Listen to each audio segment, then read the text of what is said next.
Здравейте, аз съм доктор Тодор Ангелов и това е моята история в бяло.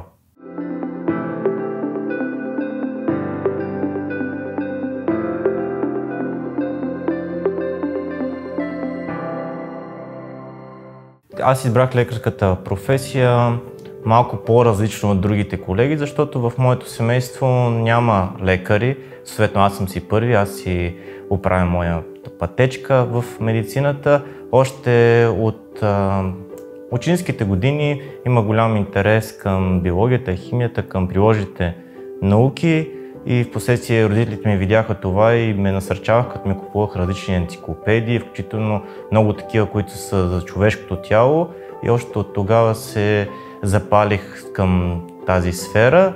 Започнах все повече да се интересувам и от ранна ученическа възраст знаех, че с това нещо искам да се занимавам в бъдеще. Въпреки че съм от по-малък град, аз съм родом от Берковица и много съученици ми казваха: не, няма да се справиш, защото това е много трудно. Положих се на необходимите усилия, явих се на изпитите и съответно си ме приеха медицина и вече 13 години по-късно съм си тук в София и си практикувам. Към гастроентерологията това е много интересна история, защото като студент всеки от нас или повечето от нас опитват да работят допълнително и след обяда аз след лекциите и упражнения допълнително бях в един кол-център като медицински специалист, който да обяснява допълнително медицинска терминология в самия кол-център, за да може колегите да могат по-лесно да комуникират с хората по телефона. И там се запознах с един мой колега, който тъкмо беше си завършил обучението и след дипломния стаж и беше много доволен от конкретно гастроентерологията в ИСУЛ. И аз като млад специалист започнах всеки един летен стаж да го изкарвам или в спешното, или в гастроентерологията и леко по леко допълнително се запалих в тази сфера и започнах допълнително да се обучавам в връзка с абдоминалната ехография. И от четвърти курс, освен с следването, допълнително работата, и отделях време, за да доброволствам в Царица Йоанна ИСУЛ, където в момента и практикувам. Трябва да може да се справяме с стреса, с отговорността. Едно от нещата, които е немаловажно, е и дисциплината, защото има много хора, които казват: аз не съм мотивиран за определено нещо или трябва ми допълнителна мотивация, защото не всяка един аспект във всяка една професия ще бъде приятен. Трябва да има малко повече дисциплина, за да може човек да свърши така възложената работа, пък удовлетворението идва в последствие. Работните дни в болницата при нас са изключително динамични, което е една от причините да харесвам толкова много да се занимавам с медицина и да бъда лекар. Много зависи дали имаме студенти, на които преподаваме, и дали имаме обучителен процес. Като цяло всяка сутрин си събираме всички лекари, имаме си така наречения рапорт, на който се обсъждат какво е станало през нощта, има ли тежко болни пациенти или някои, които конкретно трябва да бъдат обсъдени клинично в залата.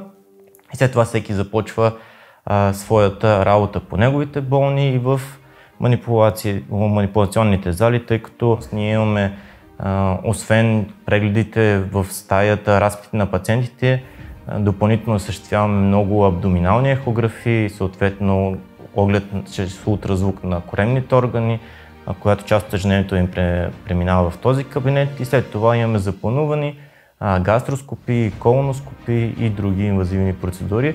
Така че понякога си мисля, че съм свършил с работа за деня и изниква нещо спешно. Колегите от хирургията се обаждат, че някой пациент е изкърпял и съответно нещата започват от начало.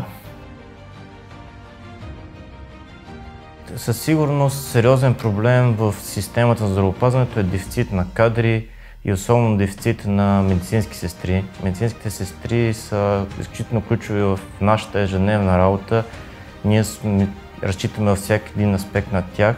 Изключително полезни са ни още от ранното ни развитие като лекари и е проблем, че съотношението в болницата се обръща. Вместо да има 2 или 3 медицински сестри на един лекар, ние в момента сме 2 или 3 лекари на една медицинска сестра и все повече има отлив на кадри в този аспект. Коментира се и навсякъде за това нещо, но може би не се взимат достатъчно мерки, за да може да се стимулира и да задържим тези кадри. Трудно е еднозначно да се каже какво трябва да се подобри в системата, поне според мен. Има много неща, които може да подобрим. Едното е, съответно, както вече започваме темата, да имаме цялостна политика за задържане на кадрите, което за момента поне има напредък по отношение на лекарите, тъй като има тенденция все повече лекари да остават в България, но по отношение на медицински сестри все още губим много медицински сестри, които заминават в чужбина. Трябва да гледаме и позитивно на нещата, защото нашата система има и доста положителни аспекти и като цяло достъпът до специализирана медицинска помощ в България е много по-лесно, отколкото в западноевропейските държави.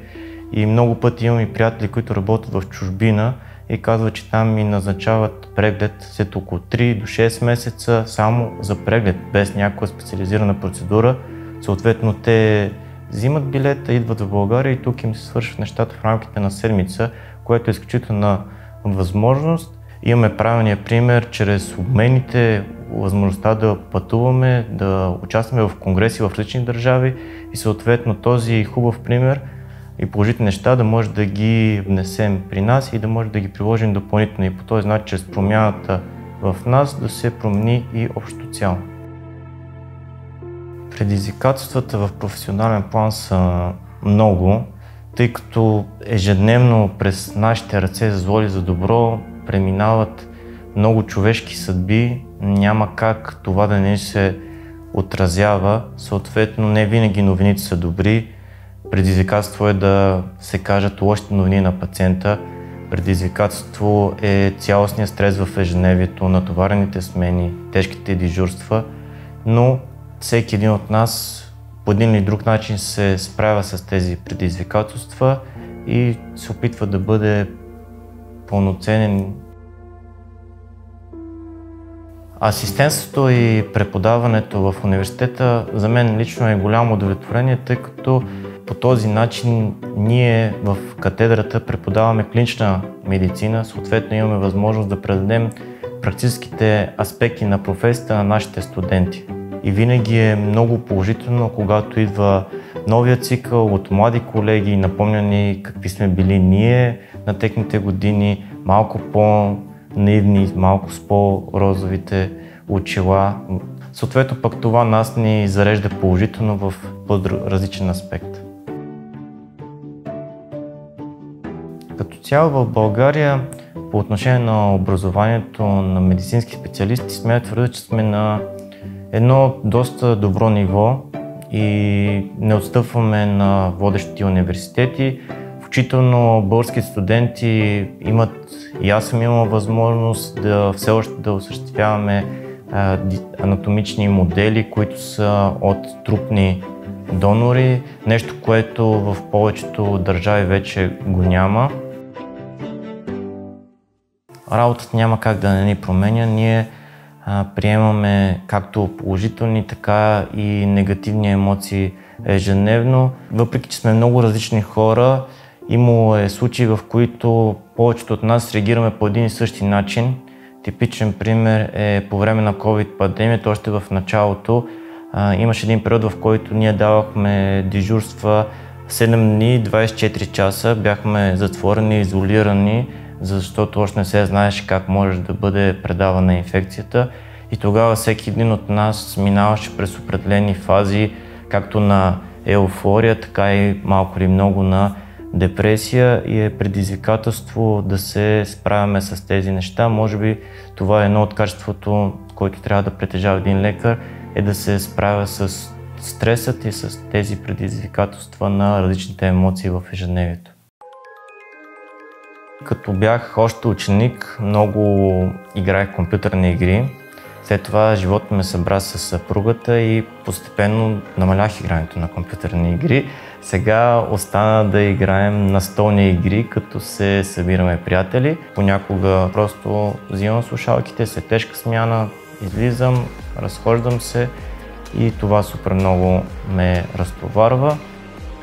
Медицината е изключително необятна и е нещо, което ни държи ангажирани през целия ни живот.